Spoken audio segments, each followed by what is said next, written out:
Di tengah hiruk-pikuk kota metropolitan Jakarta, hiduplah Indah, seorang wanita berusia 30-an dengan aura kecantikan yang memancar dari dalam. Rambutnya hitam legam tergerai indah, membingkai wajah ovalnya yang selalu dihiasi senyum.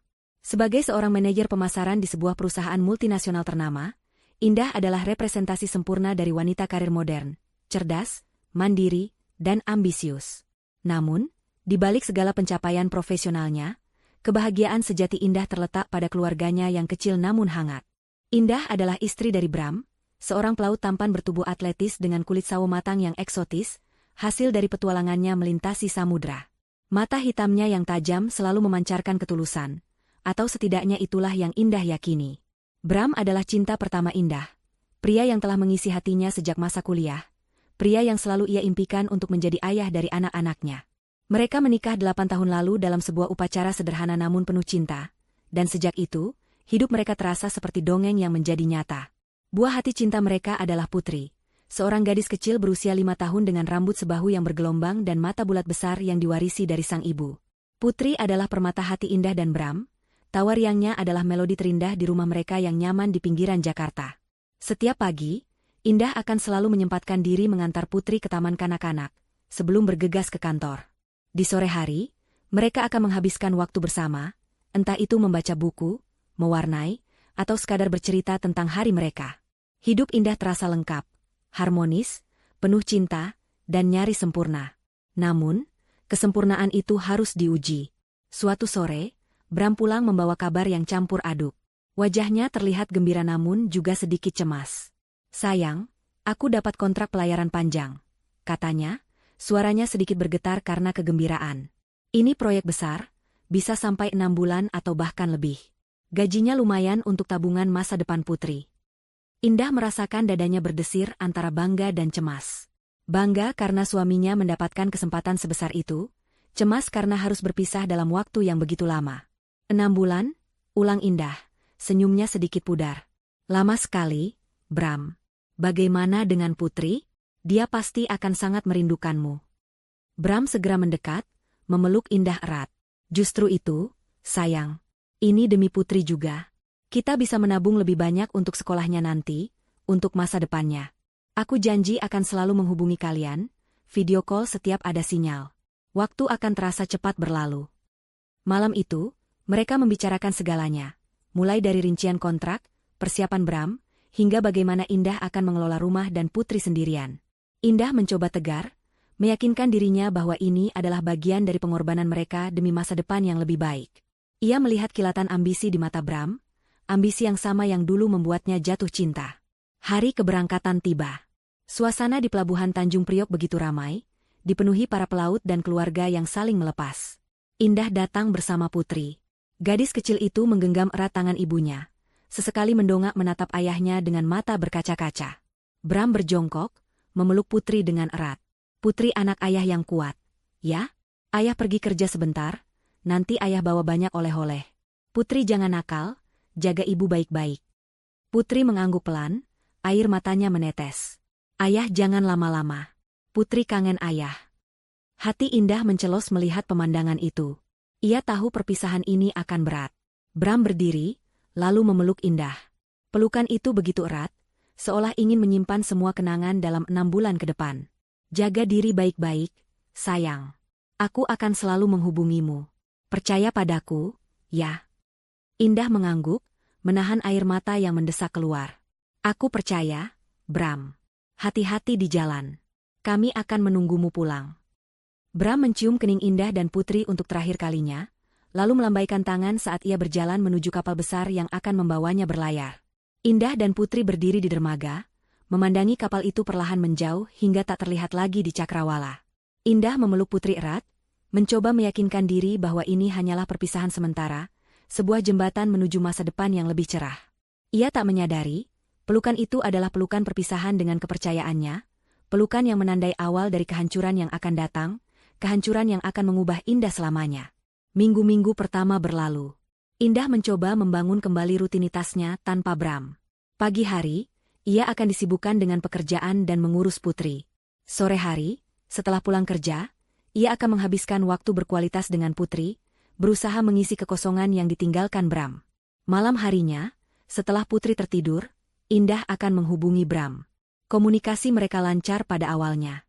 Bram selalu antusias bercerita tentang kesibukan di kapal, badai yang mereka hadapi, atau pelabuhan-pelabuhan yang mereka singgahi. Indah mendengarkan dengan seksama, hatinya hangat mendengar suara suaminya. Panggilan video sering mereka lakukan, meskipun dengan sinyal yang kadang putus-putus. Bram akan menunjukkan sedikit bagian dari kabinnya, atau pemandangan laut dari geladak.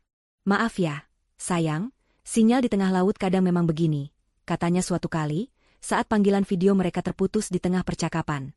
Indah memaklumi, ia tahu betul tantangan komunikasi di tengah samudra. Indah berpegang teguh pada janji-janji Bram. Ia percaya sepenuhnya bahwa suaminya bekerja keras demi mereka, demi masa depan Putri. Ia bahkan seringkali merasa bersalah jika kadang-kadang timbul sedikit rasa curiga ketika Bram sulit dihubungi, atau ketika alasannya terdengar sedikit aneh. Mungkin dia memang sibuk, pikir Indah. Atau mungkin perbedaan zona waktu membuat komunikasi jadi lebih sulit. Ia selalu berusaha berpikir positif, menyingkirkan setiap benih keraguan yang mulai tumbuh di hatinya, tak ingin merusak kebahagiaan semu yang ia bangun sendiri. Ia adalah Indah, wanita kuat yang percaya pada cinta dan kesetiaan, dan ia akan mempertahankan keyakinan itu, sampai ada sesuatu yang meruntuhkannya dengan paksa. Waktu terus berjalan. Minggu berganti bulan, dan entah mengapa, pola komunikasi Bram mulai berubah. Frekuensi panggilannya berkurang drastis. Jika dulu Indah bisa menghubunginya hampir setiap hari, kini kadang butuh 2 atau 3 hari baru Bram membalas pesannya, atau mengangkat teleponnya. Alasan yang diberikan pun semakin aneh dan tidak masuk akal. "Sinyal di sini jelek banget. Sayang, kapal kami masuk daerah terpencil." Atau, "Aku lagi sibuk banget, jam kerjanya padat, sampai nggak sempat pegang HP." Atau bahkan, "Aku ketiduran, kecapean banget setelah bongkar muat." Indah mencoba memahami. Ia tahu pekerjaan pelaut itu berat, jadwalnya tidak menentu, dan kondisi sinyal di tengah laut memang seringkali tidak stabil. Namun, ada benih keraguan yang mulai tumbuh di hatinya, perlahan tapi pasti. Terkadang, saat Indah berhasil melakukan panggilan video, Bram hanya menunjukkan sebagian kecil dari area kapal yang sama, dinding kabin, atau sudut kecil geladak yang sepi. Tidak pernah lagi ia menunjukkan pemandangan laut yang luas, atau rekan-rekan kerjanya yang lalu lalang seperti di awal-awal pelayaran. Panggilan video juga seringkali terputus secara tiba-tiba, seolah Bram sengaja memutusnya dengan alasan sinyal. Indah mulai merasa ada sesuatu yang disembunyikan. Keanehan-keanehan kecil lainnya mulai bermunculan dan mengusik ketenangannya. Suatu malam, saat Indah sedang berbicara dengan Bram di telepon, ia bertanya tentang kota pelabuhan terakhir yang Bram singgahi. "Oh, itu di Singapura, sayang." "Iya, di Singapura," jawab Bram sedikit ragu, seolah berpikir keras. Indah mengerutkan kening. Bukankah minggu lalu Bram bilang ia baru saja dari Hong Kong? Dan bukankah rute kapalnya ke arah barat, bukan timur? Indah berusaha mengusir pikiran buruk itu. Mungkin dia salah ingat, atau aku yang salah dengar, pikirnya. Keanehan lain terjadi ketika suatu kali, dalam panggilan telepon malam hari, Indah mendengar suara aneh di latar belakang telepon Bram. Bukan suara mesin kapal, deburan ombak, atau suara rekan kerja. Itu adalah suara tawa perempuan yang samar, lalu disusul alunan musik yang lembut, mirip musik lounge atau kafe. Suara-suara itu hanya terdengar sekilas, tapi cukup untuk membuat jantung Indah berdebar kencang. "Bram, suara apa itu? Kok seperti ada musik dan suara perempuan?" tanya Indah, berusaha menahan suaranya agar tidak terdengar curiga. Bram terdiam sejenak. "Oh, itu radio, sayang. Temanku lagi dengar radio di kabin sebelah. Biasa, biar nggak bosan." Suara perempuan itu mungkin dari acara di radio. Ia tertawa kecil, tawa yang terdengar sedikit dipaksakan di telinga Indah. Indah tidak terlalu yakin dengan penjelasan itu, tapi ia tidak punya bukti untuk membantah. Keraguan itu semakin membesar ketika suatu siang, Indah menerima pesan misterius di media sosial. Pesan itu datang dari akun anonim yang tidak dikenal. Isi pesannya pendek, namun cukup membuat darah Indah berdesir dingin. "Hati-hati dengan suamimu, dia tidak seperti yang kamu kira." Pesan itu disertai sebuah foto buram. Foto itu terlihat seperti diambil dari kejauhan, di sebuah tempat yang terang benderang. Indah memperbesar foto itu, mencoba memperjelasnya. Meskipun buram, Indah bisa melihat siluet seorang pria yang sangat mirip dengan Bram, sedang berdiri sangat dekat dengan seorang wanita. Mereka tampak berpegangan tangan. Indah merasakan seluruh tubuhnya menegang. Siapa ini? Mungkinkah ini hanya orang iseng? Atau Indah mencoba menenangkan dirinya. Ini pasti ulah orang yang iri, gumamnya. Ada banyak orang iseng di media sosial. Lagi pula, fotonya sangat buram, bisa saja itu bukan Bram. Atau kalaupun itu dia, mungkin hanya teman lama atau rekan kerja. Ia menghapus pesan itu, berusaha keras mengabaikannya, menganggapnya hanya angin lalu yang mencoba mengganggu ketenangan rumah tangganya. Namun, benih kecurigaan itu kini sudah tertanam. Setiap kali Bram sulit dihubungi, setiap kali ia memberikan alasan yang meragukan, setiap kali panggilan video terputus tiba-tiba, dan setiap kali Indah teringat suara tawa perempuan di telepon, pesan misterius itu kembali terngiang. Indah mulai merasa tidak nyaman. Ada sesuatu yang tidak beres. Firasat seorang istri tidak pernah bohong, dan firasat Indah kini berteriak memperingatkannya. Meskipun ia berusaha keras untuk tetap berpikiran positif, ada bagian dari dirinya yang tahu, jauh di lubuk hatinya, bahwa badai yang jauh lebih besar sedang menunggunya di depan. Udara di Jakarta terasa begitu terik hari itu, seolah ikut merasakan suhu hati Indah yang mulai membara oleh keraguan. Indah baru saja kembali dari menjemput Putri di sekolah, pikirannya masih dipenuhi bayangan foto buram dari pesan anonim itu. Ia mencoba meyakinkan dirinya bahwa itu hanya halusinasi, sebuah ketakutan yang mengada-ada. Namun, firasat buruk terus menghantuinya. Saat ia sedang menyiapkan makan malam, ponselnya berdering. Nama Citra muncul di layar. Citra adalah teman lamanya sejak SMA, yang kini tinggal di Bali. Mereka jarang sekali berkomunikasi, hanya sesekali berinteraksi di media sosial. Indah mengangkat telepon dengan sedikit heran. "Halo, Citra? Tumben telepon?" Sapa Indah, berusaha terdengar ceria. "Indah, apa kabar? Lama banget ya nggak ngobrol." Suara Citra terdengar antusias. Aku mau cerita nih, tapi jangan kaget ya." Jantung Indah mulai berdegup kencang. Firasatnya menjerit. "Ada apa, Cit? Cerita aja." "Gini, aku lagi di Desagara Resort, ada acara kantor. Nah, tadi siang pas lagi di kolam renang, aku kayak lihat orang yang familiar banget, mirip banget sama suamimu, Bram." Citra bercerita dengan nada penasaran yang bercampur sedikit kebingungan. Tangan Indah yang sedang memotong sayur mendadak berhenti. "Bram? Nggak mungkin, Cit. Bram lagi di kapal, pelayaran panjang. Mungkin kamu salah lihat orang." Suaranya terdengar tercekat. "Nah itu dia. Aku juga mikirnya gitu awalnya, makanya aku diam-diam foto. Mau mastiin kalau aku nggak salah lihat. Dan jujur, Indah, dia mesra banget sama cewek di sebelahnya. Kayak pasangan lagi liburan romantis gitu. Aku langsung kepikiran kamu." Citra berhenti sejenak, mungkin merasakan perubahan nada bicara Indah. "Aku nggak mau nuduh apa-apa ya, Indah. Cuma, aku kirim fotonya ke kamu ya. Kamu lihat sendiri aja." Tangan Indah gemetar saat ia meletakkan pisau dan meraih ponselnya. Tidak lama kemudian, sebuah notifikasi masuk. Sebuah foto. Indah membuka aplikasi perpesanan. Dan di sanalah, di layar ponselnya, terpampang nyata sebuah foto yang jauh lebih jelas dari yang sebelumnya.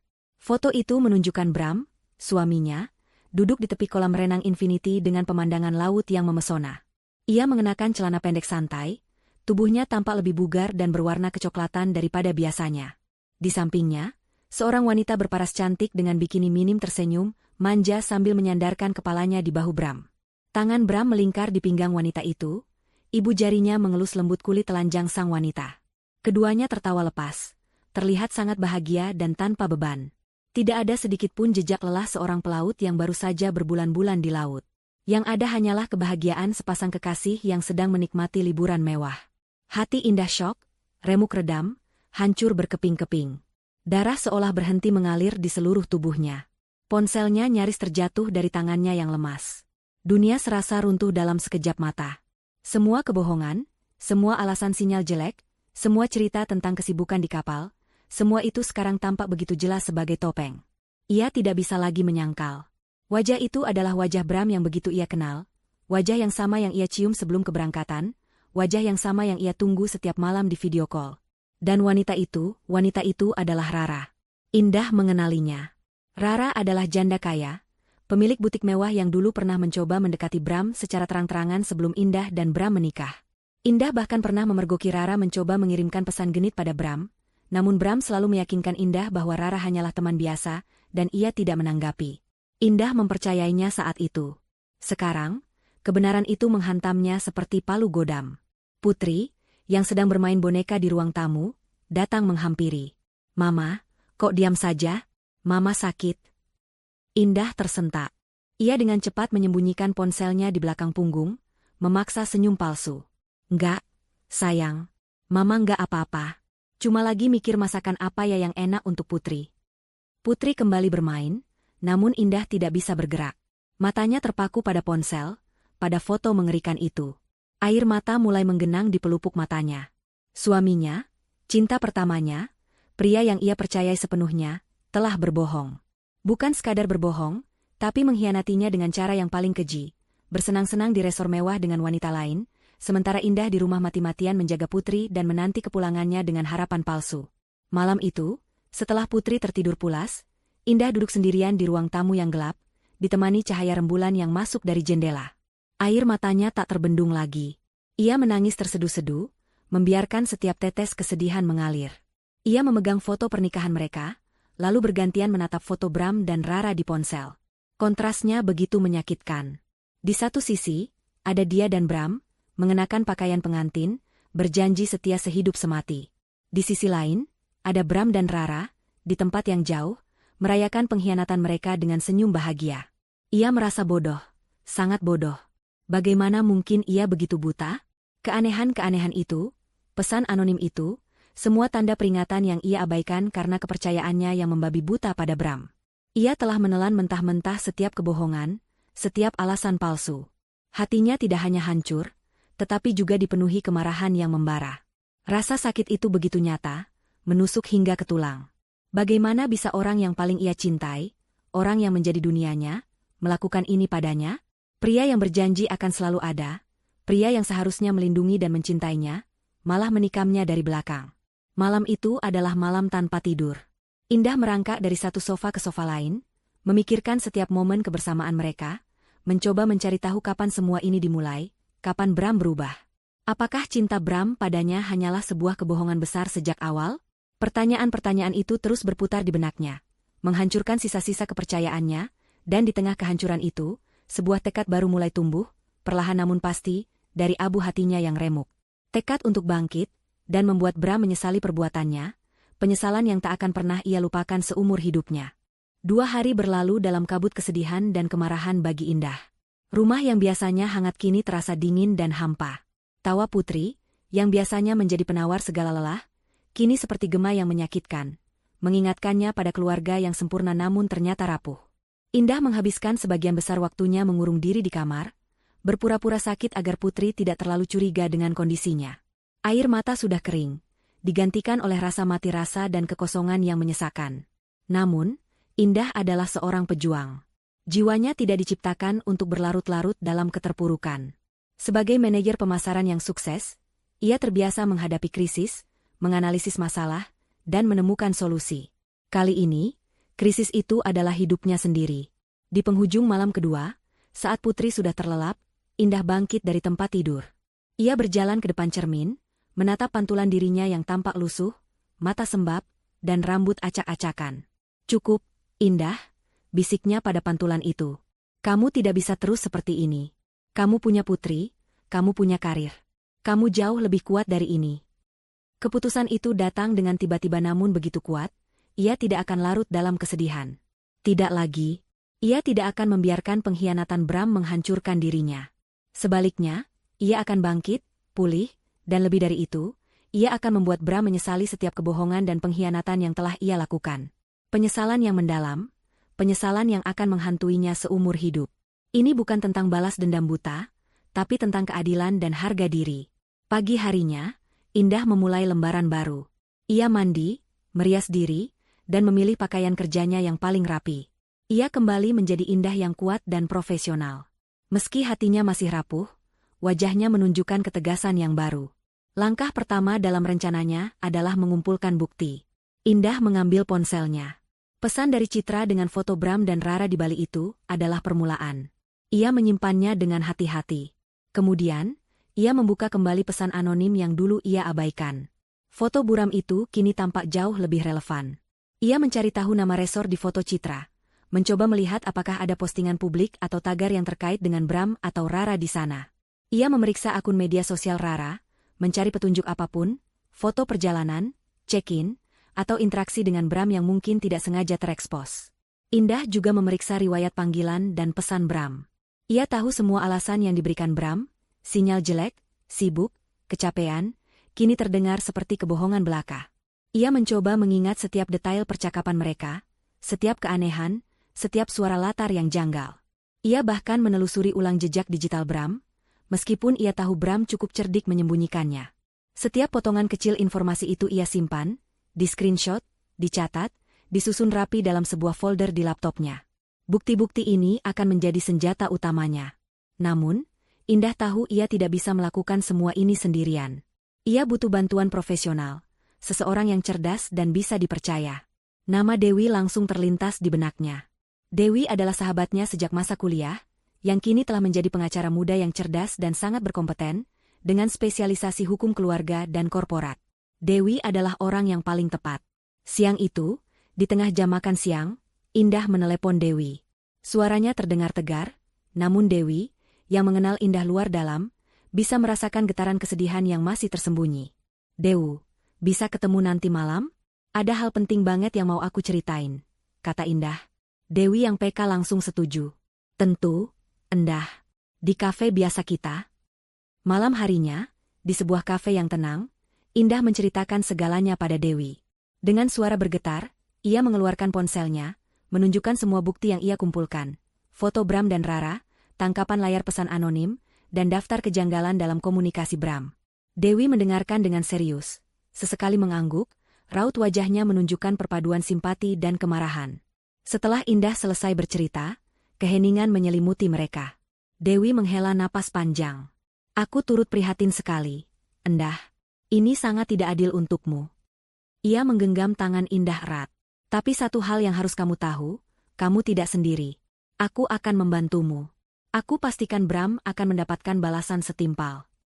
Dewi, dengan cepat, menawarkan bantuan hukum dan nasihat. "Pertama, kita harus pastikan semua bukti ini valid dan bisa digunakan di pengadilan. Kedua, kita perlu strategi. Jangan bertindak gegabah atau emosional. Kita akan bergerak cerdas, terencana, dan tepat sasaran." Mendengar dukungan Dewi, sebuah beban berat terangkat dari pundak Indah. Ia tahu ia telah membuat keputusan yang tepat. Air mata Indah kembali menetes. Tapi kali ini bukan air mata kesedihan, melainkan air mata lega dan tekad. Ia punya sahabat yang mendukungnya, ia punya tujuan yang jelas. "Terima kasih banyak, Dewi," ucap Indah tulus. "Aku nggak tahu harus gimana kalau nggak ada kamu."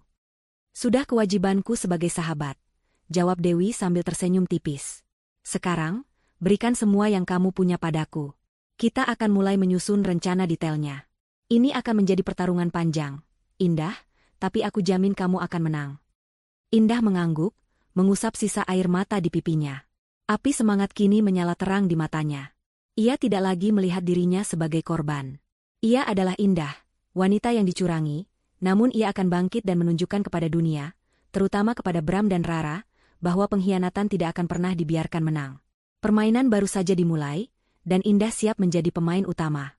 Tekad Indah untuk bangkit dan membalas pengkhianatan Bram bukanlah sekadar emosi sesaat. Itu adalah api yang membakar di dalam dirinya, memberinya kekuatan dan fokus. Dengan Dewi di sisinya, Indah merasa tidak lagi sendirian dalam pertempuran ini.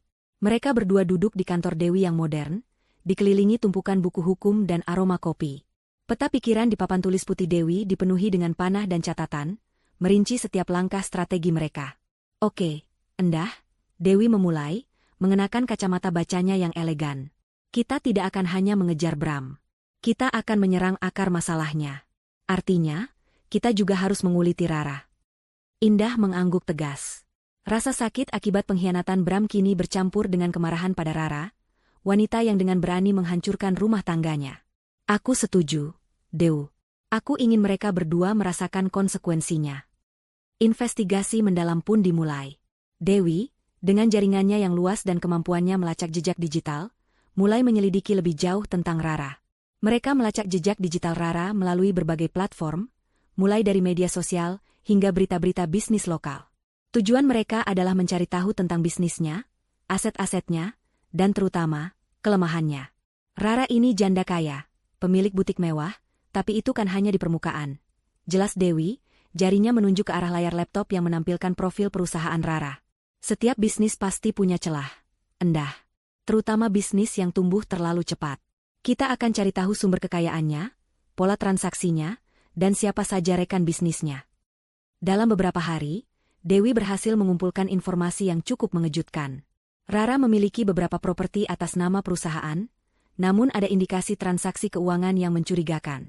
Ada juga rumor tentang masalah pembayaran pajak di masa lalu yang berhasil ditutup-tutupi.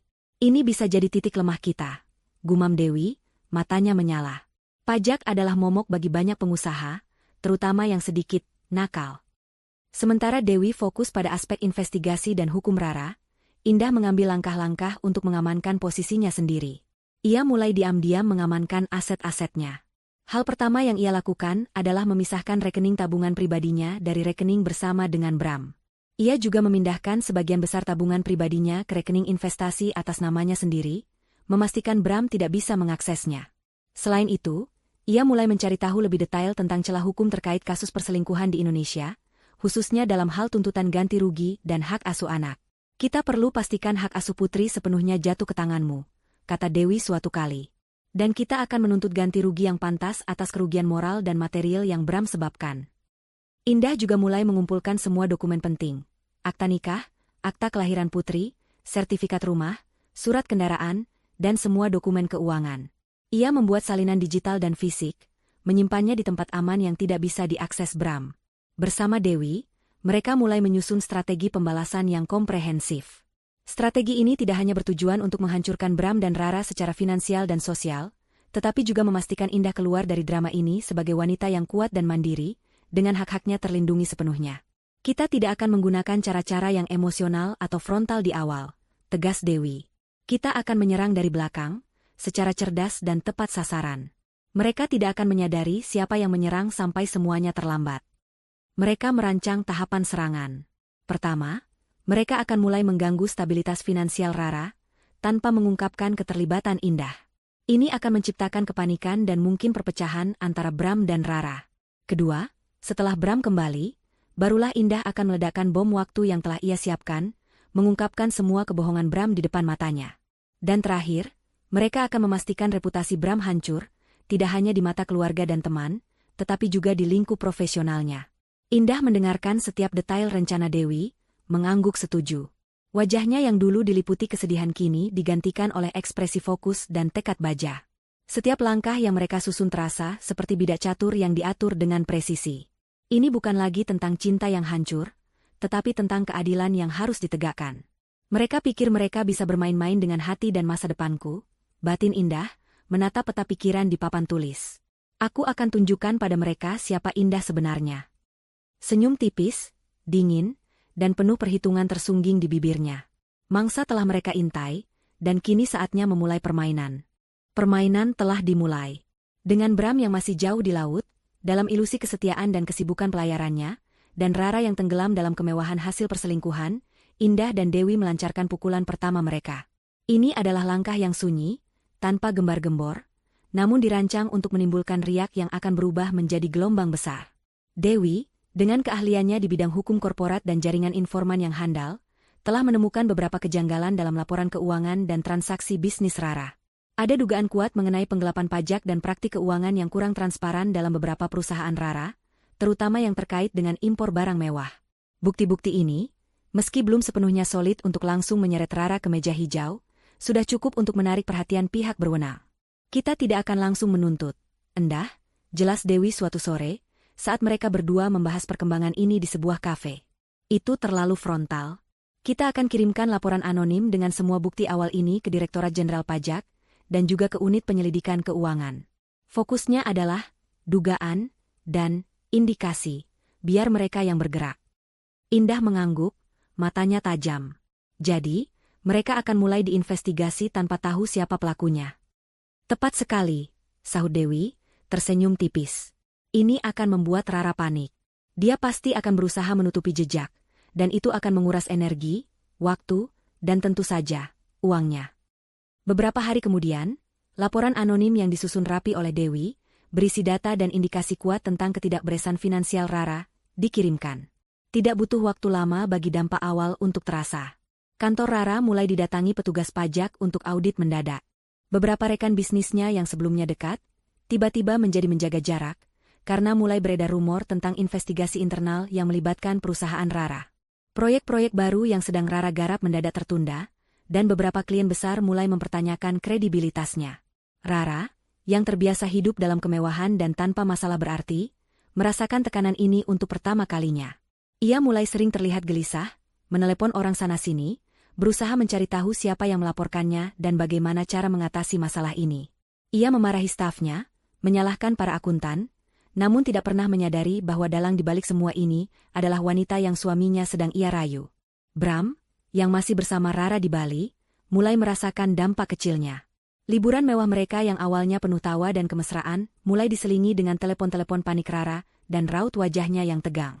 Bram, yang hidupnya terbiasa diatur dan minim masalah, merasa sedikit terganggu dengan kepanikan Rara.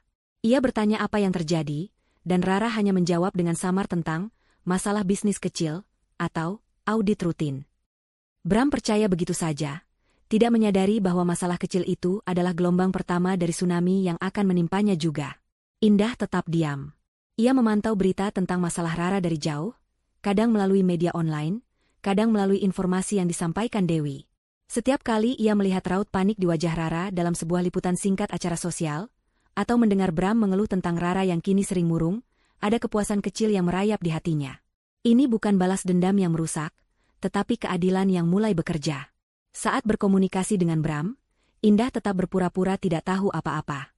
Ia bahkan terkadang mengirimkan pesan-pesan manis, menanyakan kabar Bram, dan mengingatkan Bram untuk menjaga kesehatan. Bram, kamu baik-baik saja kan di sana? Jangan lupa makan ya, sayang. Putri kangen sekali sama ayah, tulis Indah suatu kali, dengan emoji hati yang menipu. Bram, yang merasa bersalah namun terlalu terlena dengan kehidupannya bersama Rara, membalas pesan Indah dengan hangat, tanpa sedikit pun curiga. Iya, sayang. Aku baik-baik saja. Kamu juga jaga diri ya. Nanti kalau sudah pulang, kita jalan-jalan sama Putri. Ia tidak tahu bahwa setiap pesan manis dari Indah adalah belati yang diasah, siap untuk menusuk di waktu yang tepat. Indah bahkan sesekali menelepon Bram, dan di salah satu percakapan itu, Bram mengeluh tentang Rara yang kini sedikit stres karena urusan bisnis. Indah hanya menanggapi dengan nada simpati palsu, hatinya dingin membeku. Indah tahu ini baru permulaan. Ia adalah pemburu yang sabar, mengintai mangsanya dari balik bayangan, membiarkan jebakan pertama bekerja, dan menunggu saat yang tepat untuk meledakkan bom waktu yang sesungguhnya. Penyesalan Bram dan Rara akan terasa lebih manis jika mereka hancur, tanpa menyadari tangan siapa yang mengayunkan palu. Bulan-bulan terasa berlalu begitu lambat bagi Indah, namun sekaligus begitu cepat. Setiap hari adalah latihan kesabaran dan akting. Ia tetap menjaga komunikasi dengan Bram, memainkan peran istri yang setia dan penuh rindu, sementara di balik layar, ia dan Dewi terus mengumpulkan amunisi. Masalah finansial Rara semakin memburuk, investigasi pajak mulai serius, membuat Rara seringkali terlihat murung dan frustrasi, bahkan sesekali ada berita singkat di media daring tentang pengusaha muda yang tersandung masalah. Bram, yang masih berada di pelayaran, sesekali mengeluhkan Rara yang moodi di telepon, tanpa menyadari bahwa itu adalah buah dari tangan Indah. Akhirnya, hari yang ditunggu-tunggu tiba. Setelah berbulan-bulan lamanya, Bram pulang. Indah menerima kabar kepulangan Bram dengan hati yang dingin. Tidak ada gejolak rindu yang dulu selalu menghantamnya setiap kali Bram pergi.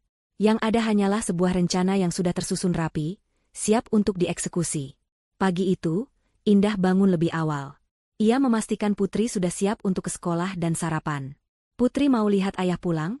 Tanya Indah, berusaha menampilkan senyum ceria yang entah dari mana datangnya.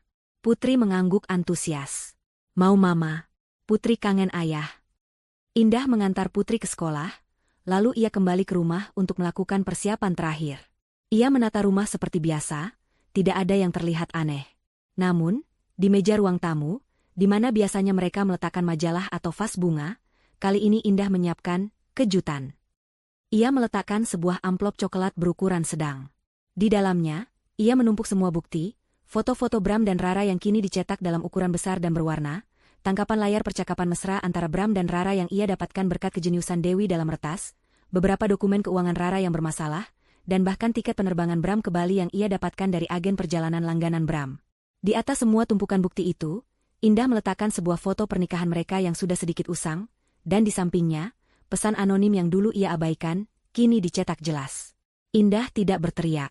Ia tidak menangis. Ia tidak akan membuang energi untuk adegan drama yang Bram tidak pantas dapatkan. Yang ia inginkan adalah ketenangan yang menghancurkan. Ketegasan yang dingin, menusuk hingga ke jantung.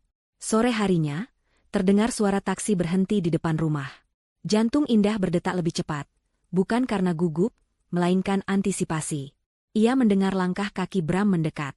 Pintu terbuka. "Assalamualaikum." Suara Bram terdengar, sedikit serak namun penuh kegembiraan.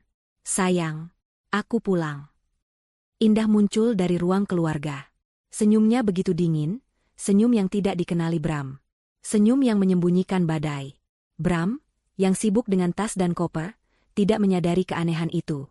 Wajahnya terlihat letih, dengan janggut tipis dan rambut sedikit gondrong, persis seperti pelaut yang baru saja kembali dari perjalanan panjang. "Bram," sapa Indah pelan, suaranya nyaris berbisik. Bram menjatuhkan koper di lantai dan bergegas memeluk Indah. "Sayang, aku kangen banget sama kamu." Ia memeluk Indah erat, mencium keningnya. Indah membiarkan dirinya dipeluk, tidak membalas, tidak menolak. Tubuhnya terasa kaku. Bram menyadari ada yang aneh. "Kamu kenapa, sayang? Sakit?" "Enggak," jawab Indah, lalu menarik diri dari pelukan Bram. Ia menunjuk ke arah meja ruang tamu. "Ada sesuatu yang harus kamu lihat." Bram mengikuti arah pandang Indah. Ia melihat tumpukan amplop coklat di meja. Kerutan di dahinya muncul, bingung. Ia berjalan mendekat, meraih amplop itu, dan mengeluarkan isinya. Reaksi Bram tidak bisa digambarkan dengan kata-kata. Saat tangannya menyentuh tumpukan foto itu, ia langsung mengenali wajahnya sendiri, dan wajah Rara, di tempat yang sangat dikenalnya, kolam renang Desagara Resort di Bali. Matanya melebar. Wajahnya langsung memucat, darah seolah lenyap dari wajahnya yang tadinya kelelahan. Janggut tipisnya tidak bisa menyembunyikan rahangnya yang mengeras. "Apa-apa ini, Endah?" Suaranya terbata-bata, nyaris tidak terdengar. Tangannya gemetar hebat. Ia tidak percaya apa yang dilihatnya.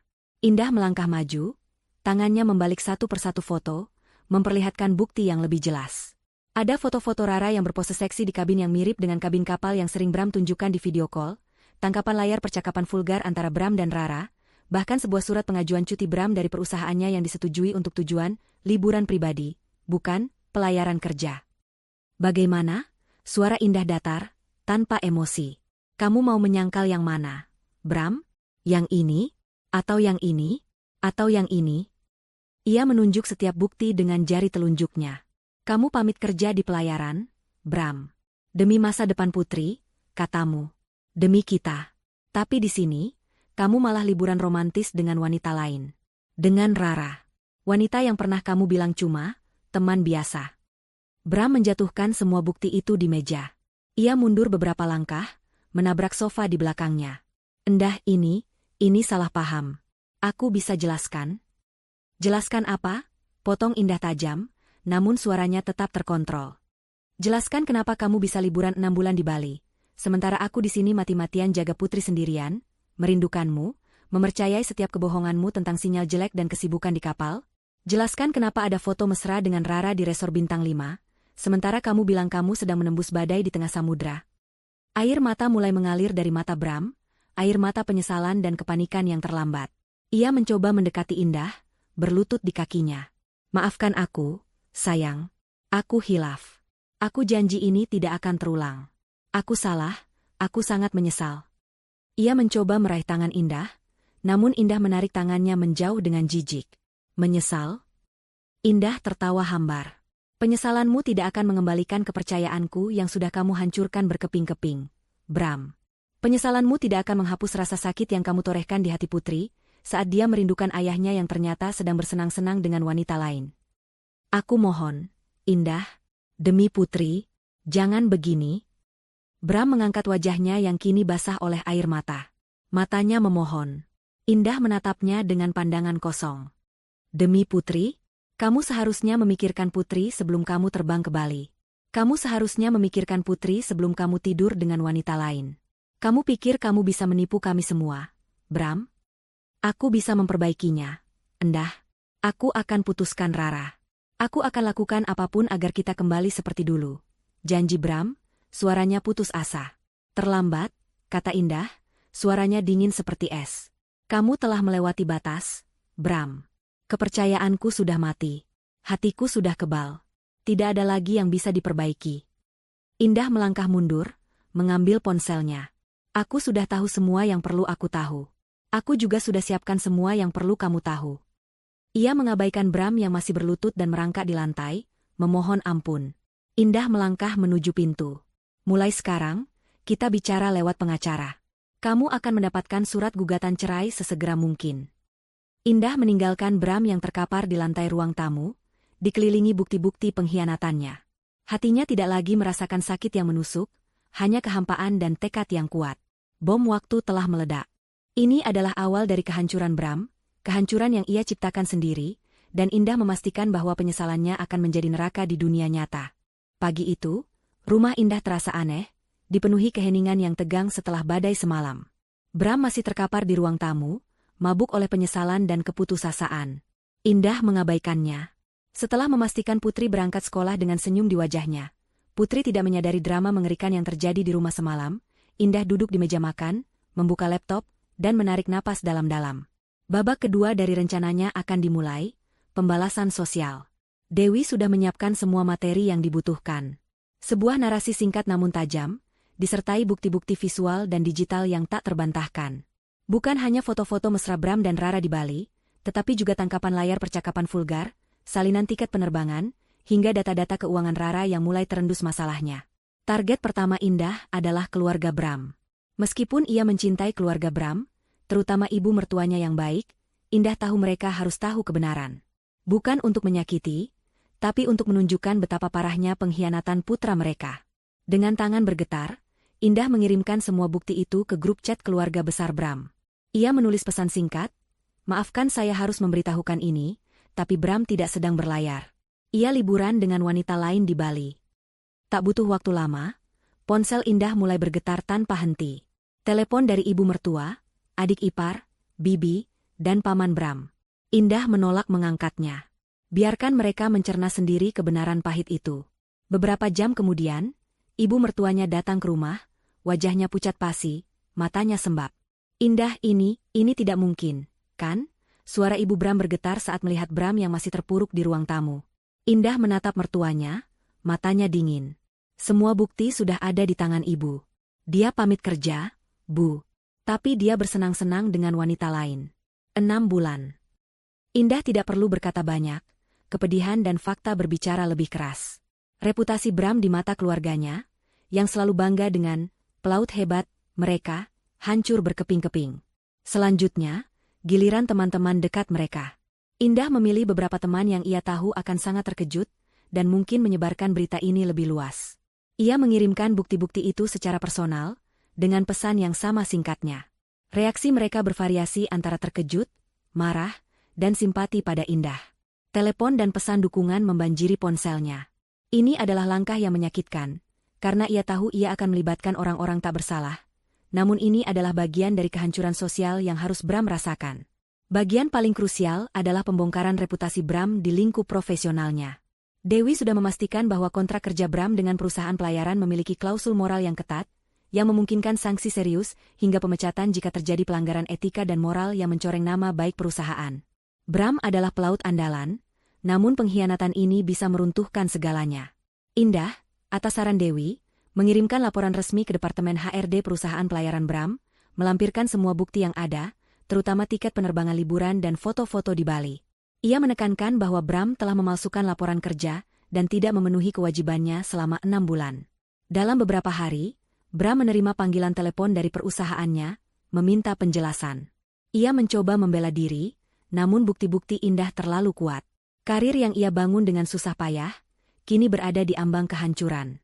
Tak hanya Bram, Rara juga dalam sorotan. Masalah hukum terkait dugaan penggelapan pajaknya telah menjadi berita panas di kalangan pebisnis dan sosialita. Dulu, Rara adalah sosok yang disegani di dunia mode dan bisnis. Kini ia menjadi bahan gosip dan cemoohan. Rekan bisnisnya menjauh, takut terkena imbas masalah hukumnya. Beberapa pemasok membatalkan kerjasama, dan ia kehilangan banyak klien besar yang tidak ingin reputasi mereka tercoreng. Media sosial Rara yang tadinya penuh dengan postingan glamor, kini dibanjiri komentar pedas dan pertanyaan tentang pacar rahasianya. Skandal perselingkuhan dengan Bram juga mulai menyebar di lingkungan sosial Rara, membuatnya semakin terisolasi. Kehidupannya yang dulu sempurna, kini berantakan total. Dampak ke Putri adalah hal yang paling Indah khawatirkan. Ia tidak ingin Putri terluka oleh kekacauan ini. Suatu sore, setelah pulang sekolah, Indah mengajak Putri duduk di sofa. Dengan suara lembut dan kata-kata yang mudah dimengerti anak kecil, Indah menjelaskan situasi ini. Sayang, Indah memegang tangan Putri. Ayah melakukan kesalahan besar. Ayah tidak jujur pada Mama. Ayah pergi liburan dengan orang lain, bukan bekerja di kapal seperti yang kita tahu. Mata Putri yang bulat menatap Indah dengan kebingungan. Jadi ayah bohong, Mama? Iya, Nak. Ayah berbohong. Tapi Mama tidak akan membiarkan ayah menyakiti kita lagi. Mama akan selalu melindungi Putri. Mama akan selalu ada untuk Putri. Indah memeluk Putri erat. Ia tidak menjelaskan detail perselingkuhan, hanya fokus pada ketidakjujuran Bram dan jaminannya bahwa ia akan menjaga Putri. Putri tidak sepenuhnya mengerti, tapi ia merasakan ketulusan dari pelukan ibunya. Dari kejauhan, Indah bisa melihat bagaimana dunia Bram dan Rara runtuh satu persatu. Bram yang dulu arogan kini menjadi sosok yang rapuh, tertekan oleh cemoohan keluarga, teman, dan ancaman dari perusahaannya. Rara, yang selalu tampil glamor, kini terlihat pucat dan tertekan oleh masalah hukum dan sosialnya. Indah tidak merasa puas dalam arti yang kejam, namun ia merasakan kelegaan. Ini adalah keadilan. Mereka telah menabur angin, dan kini mereka menuai badai. Bram dan Rara benar-benar menyesal, tapi penyesalan itu datang terlambat. Indah telah memastikan bahwa kehancuran mereka tidak hanya bersifat pribadi, tetapi juga terbuka di depan umum, sesuai dengan pengkhianatan yang mereka lakukan secara terang-terangan. Drama kehancuran sosial dan reputasi yang dipicu Indah tak hanya menimpa Bram sendirian, tetapi juga merambat cepat pada Rara. Seperti yang telah Indah perkirakan, hubungan yang dibangun di atas kebohongan dan pengkhianatan tidak akan bertahan lama di bawah tekanan. Ketika gelombang masalah finansial dan sosial menghantam Rara bertubi-tubi, hubungannya dengan Bram mulai retak, lalu hancur berantakan. Rara adalah wanita yang terbiasa hidup dalam kemewahan dan kesenangan. Ia tak pernah benar-benar mencintai Bram, melainkan hanya tertarik pada status, pesona, dan perhatian yang Bram berikan saat ia kesepian. Kini, Bram bukan lagi sumber kesenangan, melainkan sumber masalah. Audit pajak yang tak kunjung usai, klien-klien yang kabur, reputasi yang hancur di kalangan sosialita Jakarta, semua itu adalah beban yang terlalu berat untuk Rara pikul sendirian. Ia merasa seperti kapal yang karam, dan Bram adalah jangkar yang menyeretnya semakin dalam. "Kamu ini bawa sial," teriak Rara suatu malam, saat ia dan Bram berada di Bali, di resor yang dulu menjadi saksi bisu kemesraan mereka, kini terasa dingin dan penuh ketegangan. Ponselnya berdering terus-menerus dengan panggilan dari pengacara dan akuntan. "Bisnisku hancur. Klien-klienku pergi. Semua ini gara-gara kamu dan masalah keluargamu itu." Bram, yang juga sedang tertekan oleh panggilan dari kantor dan cemoohan dari keluarganya sendiri, mencoba membela diri. "Bukan salahku, Ra. Aku tidak tahu Indah akan sekejam ini. Aku sudah minta maaf padanya, tapi dia tidak mau dengar. Aku tidak peduli Indah MU itu sekejam apa." Rara memotongnya, matanya menyala marah. "Yang jelas, hidupku berantakan sejak aku berhubungan denganmu. Kamu hanya membawa masalah, Bram. Aku tidak butuh pria yang cuma bisa menyusahkan dan tidak punya uang lagi untuk membiayaiku." Kata-kata Rara menusuk hati Bram lebih dalam dari 1000 pisau. Ia tak menyangka Rara, wanita yang selama ini ia nikmati pesonanya dan kekayaannya, akan begitu tega menghinanya. Ia menyadari betapa dangkalnya hubungan mereka. Rara tidak mencintainya, hanya memanfaatkan dirinya sebagai pelarian dan mainan baru.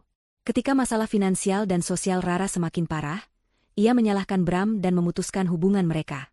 Tidak ada lagi pelukan mesra, tidak ada lagi tawa genit. Yang ada hanya amarah dan tuduhan.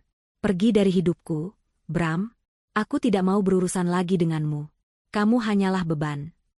Rara mengusir Bram dari villa mewah yang mereka sewa. Ia tidak ingin lagi melihat wajah Bram, pria yang hanya membawa kehancuran dalam hidupnya. Bram terpuruk. Ia kehilangan segalanya dalam waktu singkat.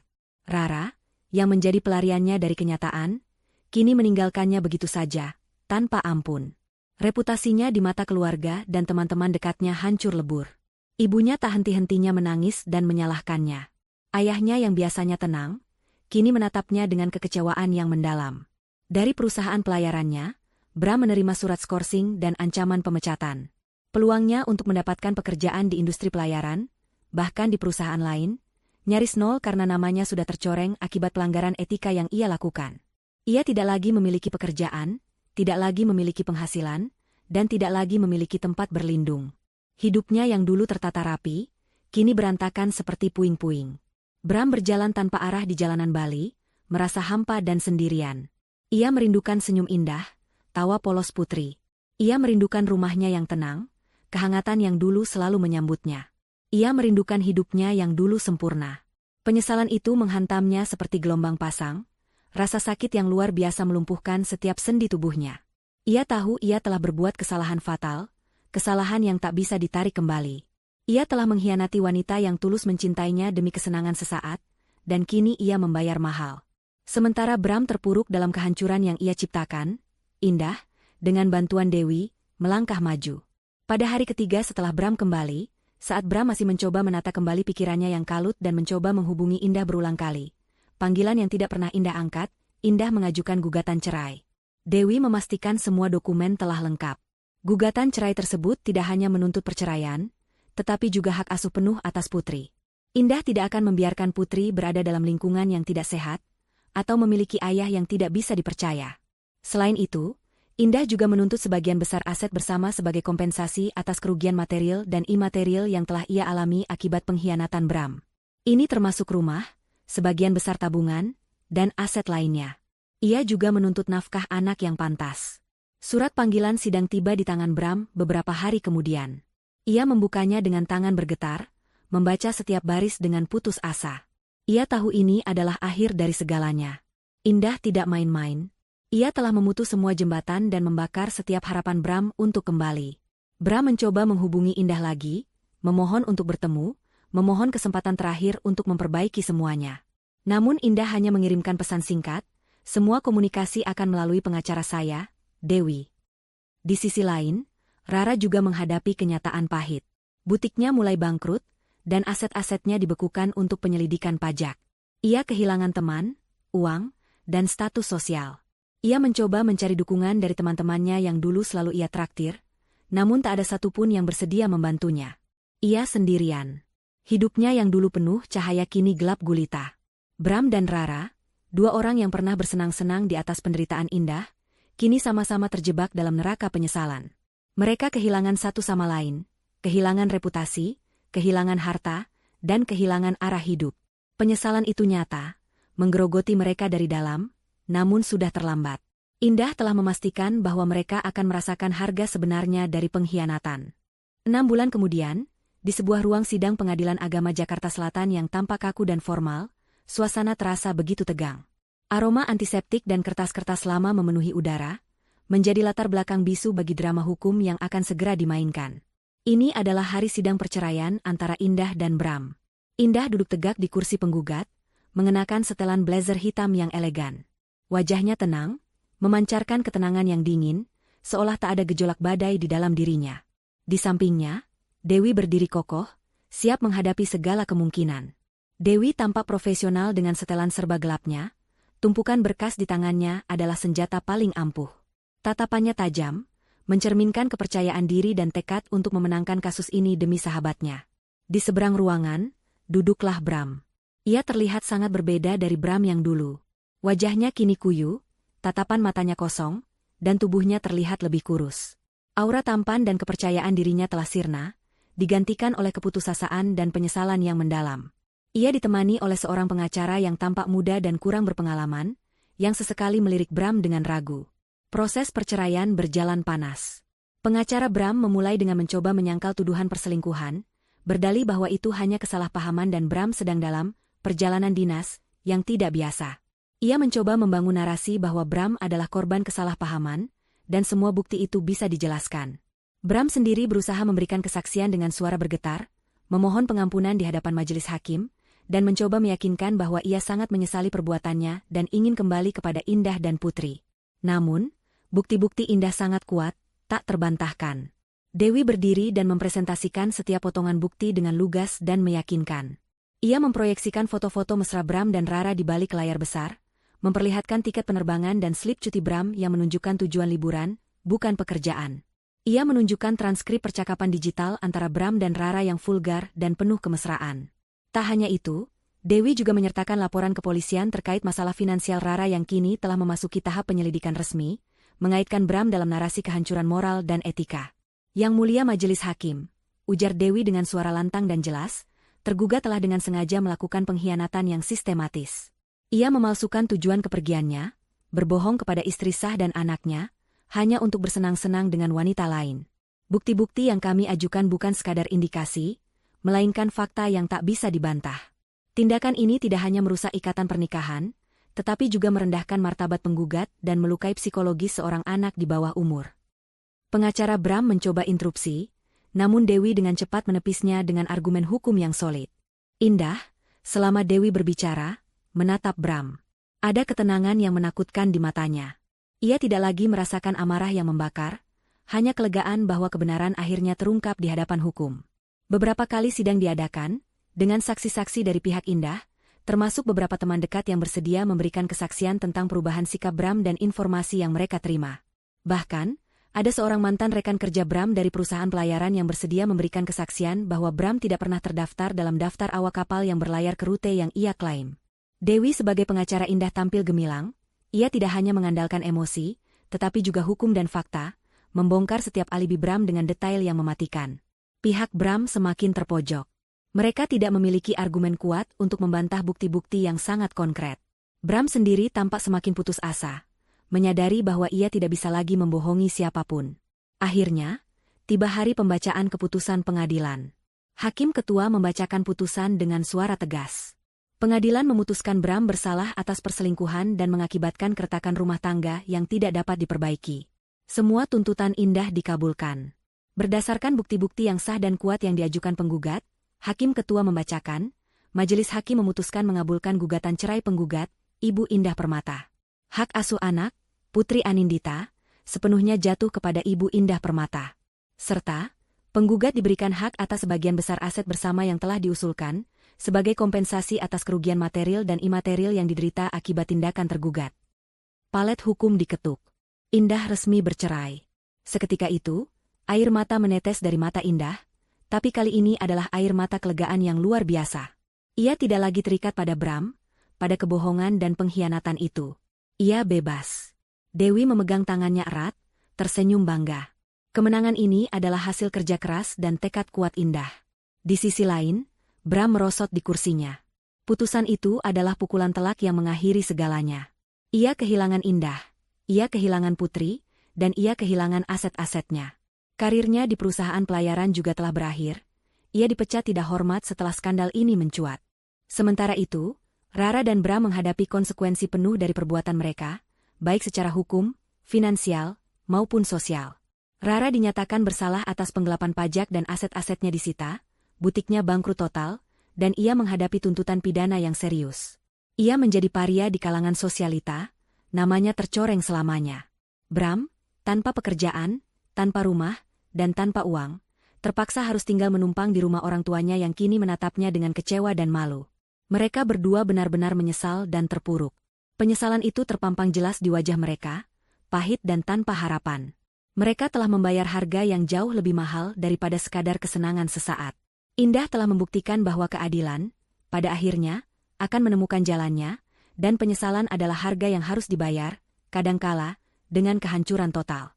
1 tahun berlalu sejak palu pengadilan diketuk, mengakhiri babak paling menyakitkan dalam hidup Indah.